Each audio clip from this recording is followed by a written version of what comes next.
बिस्मिल्लाहिर्रहमानिर्रहीम।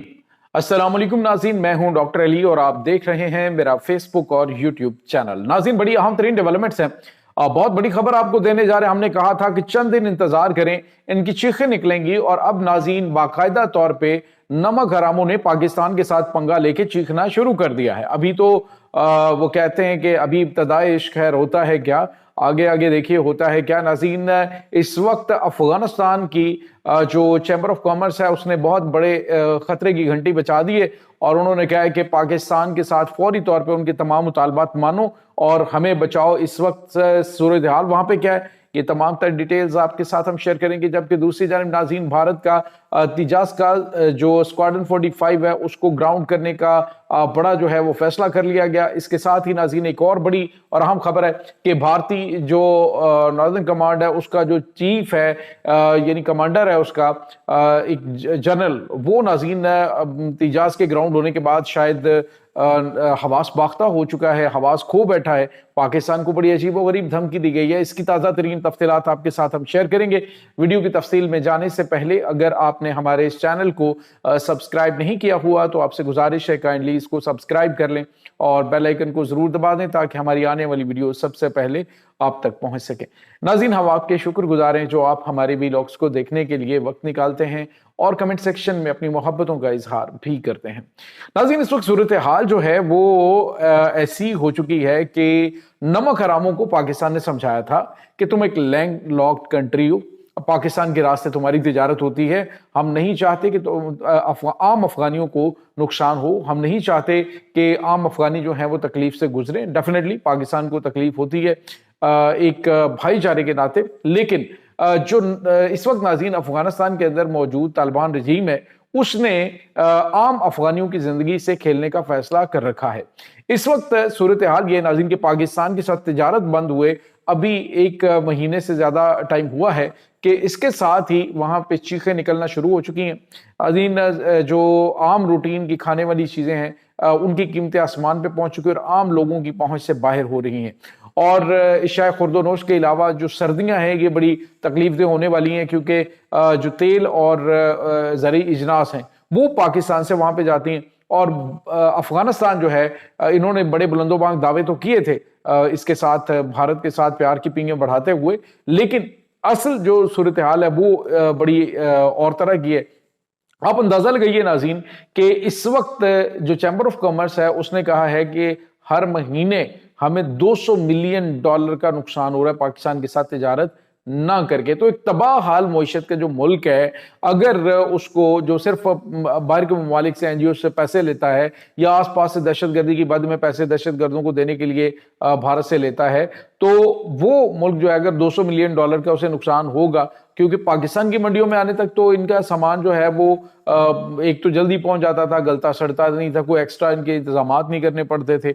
और दूसरा ये कि 30 रुपए पर केजी जो है वो इनको उसका जो कैरेज का जो है वो पड़ता था और पाकिस्तानी मंडियों तक ये माल पहुंच जाता था। अब अपने गले सड़े फल के लिए दूसरी मंडियां देख रहा है। भारत में ये चीजें जानी और पहुंचानी बड़ी मुश्किल। जिस तरह से मैंने आपको बताया कि 30 रुपए जो है वो तो कार्गो का लग रहा है एयरपोर्ट तक, और फिर एयरपोर्ट से 250 रुपए पर केजी जो है वो लग रहा है इंडिया तक और जहाज के ऊपर और कार्गो का, और उसके बाद जो है वहां से मंडियों तक पहुंचाने का 30 रुपए जो है वो कार्गो जो है वो इसका एक्सपेंस आ रहा है। तो मजमूई तौर पे देखें आप कितना ज्यादा एक्सपेंस इनको पर केजी रेट के ऊपर उठाना पड़ रहा है। तो कौन सी खाक इन्होंने वहां पे तिजारत करनी है और किस किस्म की ये तिजारत चल रही है। बहरहाल इस वक्त आम अफगानी जो है वो शदीद मुश्किलात में, और कम अज कम उनके सामने इस अफगान तालिबान हुकूमत का चेहरा बेनकाब हुआ है कि ये लोग अवाम के लिए नहीं बल्कि अपनी जेबें भरने के लिए भारत के साथ तमाम तर मामलात कर रहे हैं।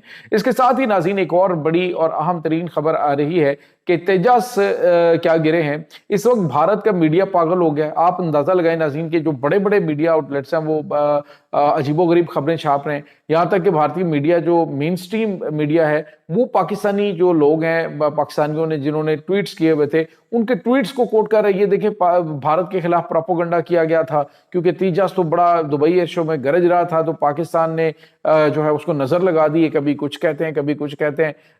अब जो है वो नाज़रीन अमेरिका के ऊपर भी इन्होंने इल्जाम लगाया कि जी जनरल इलेक्ट्रिक जो इनको तेजस के इंजन दे रहे हैं उन्होंने जनाब नाकस इंजन बनाया, ये किया वो किया, ये सारी चीजें अपनी जगह पे। अब नाज़रीन तेजस जो है उनका जो स्क्वाड्रन 45 है उसको ग्राउंड करने का फैसला कर लिया गया। तो नाज़रीन तेजस का ना तो पहले आलमी खरीदार था, कोई दुनिया का कोई मुल्क इस्तेमाल नहीं कर रहा, ना कोई खरीद रहा, खुद इंडियन एयरफोर्स जो है वो इस्तेमाल नहीं करती है, तो दुनिया का कौन सा मुल्क खरीदेगा इसको। अब जो है वो जो सूरत हाल है वो अब मजीद इनके लिए पतली हो चुकी है, क्योंकि पहले जो इन्होंने नया वर्जन बनाना था उसके लिए भी इन्होंने कहा है जी कि अमेरिका ने इंजन देने से फिलहाल पाबंदी लगा रखी है। अब एक और बड़ी और अहम खबर है, जनरल मनोज कुमार कुत्यार ही मैं कहूंगा जी, मुझे चूंकि सही तरह प्रोनाउंसिएशन नहीं उसकी आती, पता नहीं कुत्यार है लेकिन कुत्यार होगा शायद। तो नाज़रीन ये जो जनरल मनोज कुमार कुत्यार है उसने कहा है कि जी पाकिस्तान जो है ना वो ऐसे हमारी फतह नहीं मानेगा, जो हमने ऑपरेशन सिंदूर में फतह हासिल की है वो ऐसे नहीं मानेगा, अब जो है हम मल्टी डोमेन ऑपरेशन करेंगे। तो कुत्यार साहब आपको शायद याद ही नहीं है या हवास बख्ता है या समझ नहीं आती है कि ऑपरेशन सिंदूर के दौरान हमने जो मल्टी डोमेन ऑपरेशन किया था जिसमें हमने पूरे का पूरा भारत जाम करके रख दिया था, तुम्हारे दुनिया का रिकॉर्ड बना दिया पाकिस्तान एयरफोर्स ने कि BVR टेक्नोलॉजी यानी कि बियॉन्ड द विजुअल रेंज हमने तकरीबन 198 किलोमीटर दूर तुम्हारे जो राफेल हैं उनको गिरा दिया और तुम्हारे SU-30 MKI जो है इनको गिरा दिया।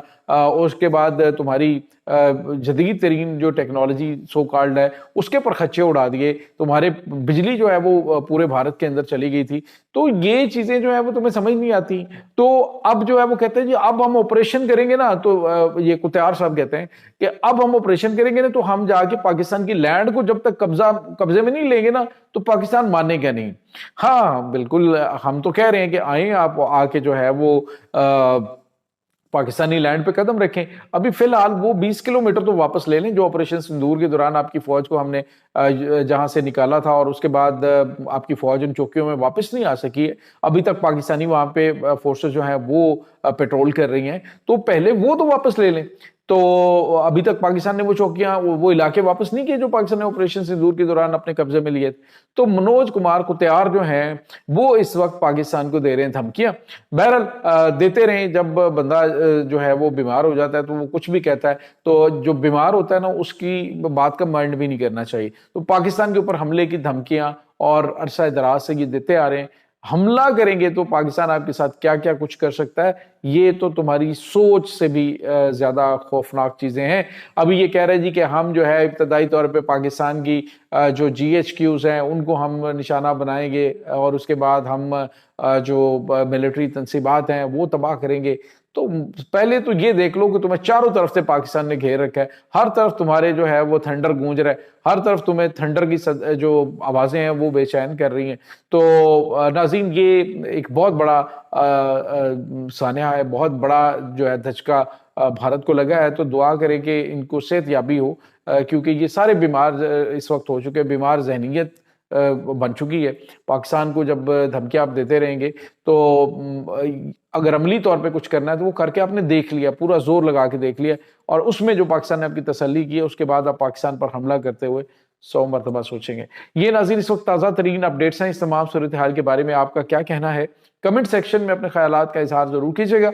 इंशाल्लाह बहुत जल्द मिलते हैं एक नई वीडियो में, तब तक के लिए अपना बहुत सारा ख्याल रखिएगा। अल्लाह बारिस।